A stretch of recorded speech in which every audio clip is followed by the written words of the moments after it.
আজ আপনাদের জন্য নিয়ে এসেছি সম্পূর্ণ একটি নতুন রেসিপি কাঁঠাল বিচির রসবড়া।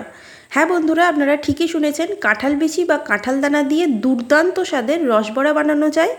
আপনারা দেখছেন ইচ্ছা রন্ধন, আর আজকে আমি এই ভিডিওতে আপনাদের সাথে কাঁঠাল বিচির রসবড়া বানানোর পদ্ধতি স্টেপ বাই স্টেপ দেখাবো, তাই ভিডিওটিকে শেষ পর্যন্ত দেখার অনুরোধ রাখলাম। কাঁঠাল বিচির রসবড়া বানাতে প্রথমেই আমাদের লাগছে কাঁঠাল দানা 200 গ্রাম নিয়েছি। এখন এগুলোকে সিদ্ধ করে নেব।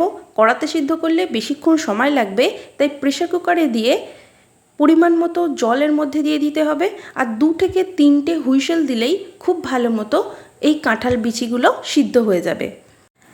এখন এই প্রেসার কুকারটাকে ওভেনে বসিয়ে দেব আর নিয়ে নেব সুজি। আমি এখানে 50 গ্রাম সুজি নিয়ে নিয়েছি, আর সুজিটা যাতে ফুলে ওঠে তার জন্য একটুখানি জল দিয়ে সুজিটাকে ভিজিয়ে রাখবো যতক্ষণ না কাঁঠাল দানাগুলো সিদ্ধ হয়ে যাচ্ছে। এইভাবে একটু মিশিয়ে দেব যাতে সুজিটা ভালো করে ফুলে ওঠে। একটা ঢাকা উপর থেকে চাপা দিয়ে এটাকে রেখে দেব মিনিট 15-র জন্য। এবার কাঁঠাল দানাগুলো সিদ্ধ হয়ে গেছে, দেখে নেব যে ঠিকঠাক সিদ্ধ হয়েছে কিনা। এটা ঠিক মতো সিদ্ধ হয়ে গেছে, আর সিদ্ধ হলে কাঁঠাল দানার স্কিনটা খুব ভালো করে রিমুভ করা যায়।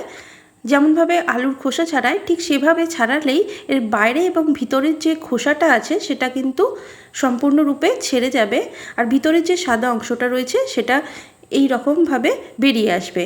দেখুন, একটা খুব সুন্দরভাবে ছাড়িয়ে নিয়েছি, আর এইভাবে প্রত্যেকটা কাঁঠাল দানার খোসাটা ছাড়িয়ে ফেলতে হবে। দেখে মনে হতে পারে যে কাঁঠাল দানা এইভাবে ছাড়ানো সময় সাপেক্ষ, কিন্তু এটা খুবই কম সময় লাগে। এই সবকটা কাঁঠাল দানা ছাড়াতে আমার 10 মিনিটের মতো সময় লেগেছে। এখন কাঁঠাল দানাগুলোকে আমি মিক্সির জারে দিয়ে দিচ্ছি বেটে নেওয়ার জন্য। তবে আপনারা এইভাবে না বেটে হাতে করে একটু প্রেস করে এটাকে ম্যাশ করে নিতে পারেন। সিদ্ধ আলু যেভাবে ম্যাশ করে ঠিক সেভাবেই এটা খুব সুন্দর করে ম্যাশ হয়ে যাবে। আমি এখানে সামান্য একটু জল দিয়ে মিক্সিতে বেটে নিয়েছি। বেটে নেওয়ার পর কেমন দেখতে হয়েছে একটু দেখিয়ে দেবো আপনাদের। একটু আধটু দানা দানা আছে দেখা যাচ্ছে। এই রকম যদি একটু আধটু দানা থাকে তাহলে সেটা মুখে পড়লে ভালোই লাগবে খাওয়ার সময়। এখন এটা একটা বড় পাত্রে নিয়ে নেব, আর যে সুজিটা আমি ভিজিয়ে রেখেছিলাম সেটা এখন এর মধ্যে দিয়ে দেব। 50 গ্রাম সুজি ভিজিয়ে রেখেছিলাম, এটা পুরোটাই এর মধ্যে দিয়ে দেব। সুজি দেওয়ার পর এখন কাঁঠাল বিচি বাটা আর সুজিটাকে খুব ভালো করে মেশাতে হবে। যত ভালো করে মেশাবেন ততই কিন্তু খেতে ভালো লাগবে। ভালো মতো মিশিয়ে দেওয়ার পর আবার আপনাদের আমি দেখাবো এর মধ্যে আর কি কি উপকরণ দিতে হবে। এবার এর মধ্যে দিয়ে দেব 2 চা চামচ ময়দা।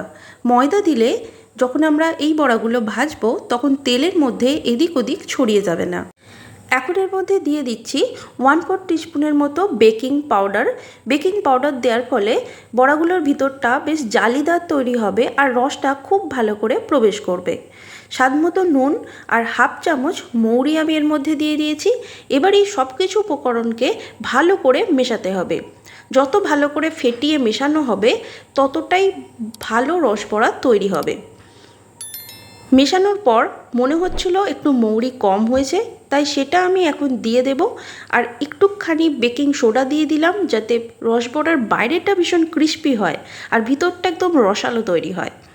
এবার সব কিছু উপকরণকে আরেকবার ভালো করে মিশিয়ে দেব, আর আপনাদেরকে দেখিয়ে দেব এই ব্যাটারটার কনসিস্টেন্সি কেমন হয়েছে। দেখুন, বেশ গাঢ় হয়েছে, চামচের মধ্যে লেগে থাকছে, একদমই সাথে সাথে পড়ে যাচ্ছে না।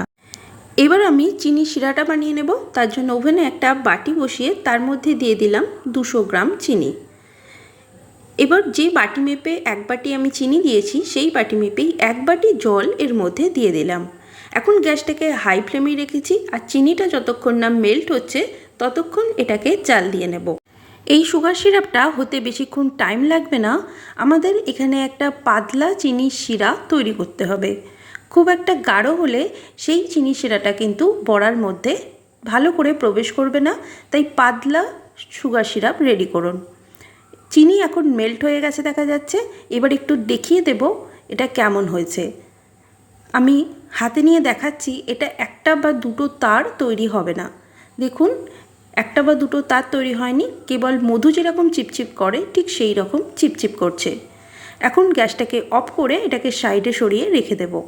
এবার বড়াগুলো ভেজে নেওয়ার জন্য ওভেনে একটা কড়া বসিয়ে এর মধ্যে দিয়ে দেব সাদা তেল। গ্যাসটাকে হাই ফ্লেমে রেখে তেলটাকে গরম করে নেব। তারপর গ্যাসটাকে মিডিয়াম স্লোতে করে দিয়ে এক এক করে বড়াগুলো ছাড়বো।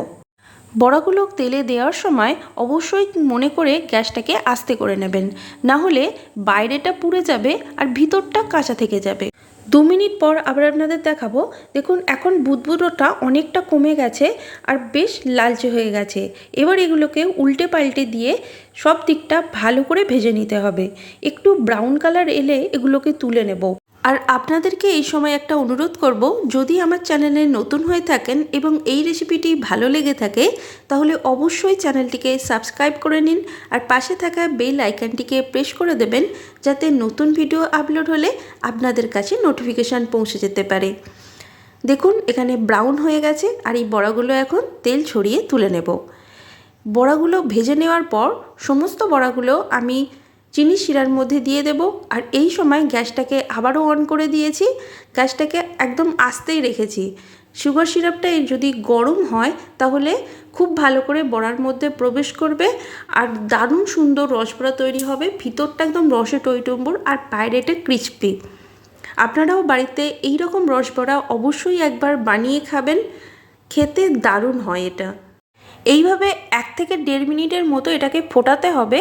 তারপরে গ্যাসটাকে অফ করে কিছুক্ষণ এটাকে ভিজিয়ে রাখুন রসে, তাহলে খুব ভালো করে রসটার মধ্যে ঢুকে যাবে।